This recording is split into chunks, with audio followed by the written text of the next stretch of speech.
तो भक्तजनों, प्राचीन काल की बात है, सतयुग का समय था और महिष्मती नाम की एक नगरी थी।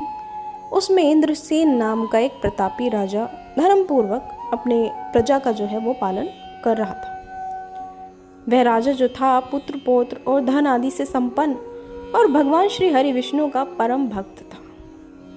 एक दिन राजा ऐसे ही सुखपूर्वक अपनी सभा में बैठा था तो आकाश मार्ग से महर्षि नारद उतरकर उसकी सभा में आए। राजा जो है उनको देखते ही हाथ जोड़कर खड़े हो गए और विधि पूर्वक आसन व अर्घ दिया। तो सुख से बैठकर मुनि ने राजा से पूछा कि हे राजन, आपके सातों अंग कुशल पूर्वक तो हैं, तुम्हारी बुद्धि धर्म में और तुम्हारा मन विष्णु भक्ति में तो रहता है। तब ऐसी बातें सुनी देवर्षि नारद की तो राजा ने कहा कि बिल्कुल हे महर्षि, आपकी कृपा से मेरे तो राज्य में सब कुशल है और मेरे यहाँ यज्ञ कर्म आदि सुकृत हो रहे हैं। आप कृपा करें और अपने आगमन का कारण कहिए। तब ऋषि कहने लगे कि हे राजन, आप आश्चर्य देने वाले मेरे वचनों को सुनो। मैं एक समय था कि मैं ब्रह्मलोक से यमलोक को गया। वहाँ श्रद्धा पूर्वक यमराज से पूजित होकर मैंने धर्मशील और सत्यवान धर्मराज की प्रशंसा की। उसी यमराज की सभा में महान ज्ञानी और धर्मात्मा तुम्हारे पिता को एकादशी का व्रत भंग होने के कारण देखा। उन्होंने संदेशा दिया, सो मैं तुम्हें कहता हूँ। उन्होंने कहा कि पूर्व जन्म में कोई विघ्न हो जाने के कारण मैं यमराज के निकट रह रहा हूँ।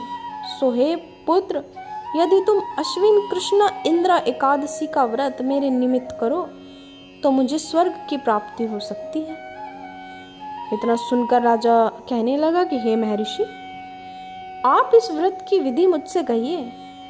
नारद जी कहने लगे कि अश्विन माह की कृष्ण पक्ष की दशमी के दिन प्रातः काल श्रद्धा पूर्वक स्नान आदि से निवृत्त होकर पुनः दोपहर को नदी आदि में जाकर स्नान करें, फिर श्रद्धा पूर्वक पितरों का श्राद्ध करें और एक बार भोजन करें। प्रातः काल होने पर एकादशी के दिन दातून आदि करके स्नान करें, फिर व्रत के नियमों को भक्ति पूर्वक ग्रहण करते हुए प्रतिज्ञा करें कि मैं आज संपूर्ण भोगों का त्याग कर निराहार एकादशी का व्रत करूंगा।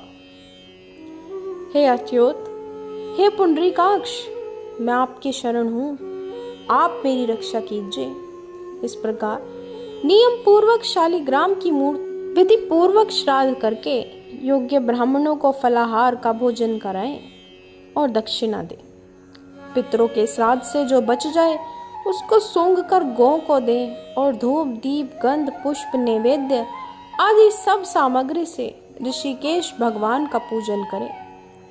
रात में भगवान के निकट जागरण करें। इसके पश्चात द्वादशी के दिन प्रातः काल होने पर भगवान का पूजन करें, ब्राह्मणों को भोजन कराएं, भाई बंधुओं स्त्री और पुत्र सहित आप भी मौन होकर भोजन करें।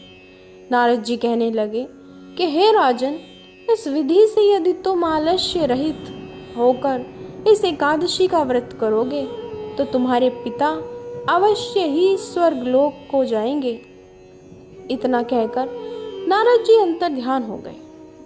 नारद जी की कथा अनुसार राजा द्वारा अपने बांधवों तथा दासों सहित व्रत करने से आकाश से पुष्प वर्षा हुई और उस राजा का पिता गरुड़ पर चढ़कर विष्णु लोक को गया। राजा इंद्रसेन भी एकादशी के व्रत के प्रभाव से निष्कंटक राज्य करके अंत में अपने पुत्र को सिंहासन पर बिठाकर स्वर्ग लोक को गए। तो भक्तजनों, ये इंद्र एकादशी के व्रत का महत्व मैंने आप लोगों से कहा। इसके पढ़ने और सुनने से मनुष्य सब पापों से छूट जाते हैं और सब प्रकार के भोगों को भोग कर अंत में वैकुंठ को प्राप्त होते हैं। राधे राधे।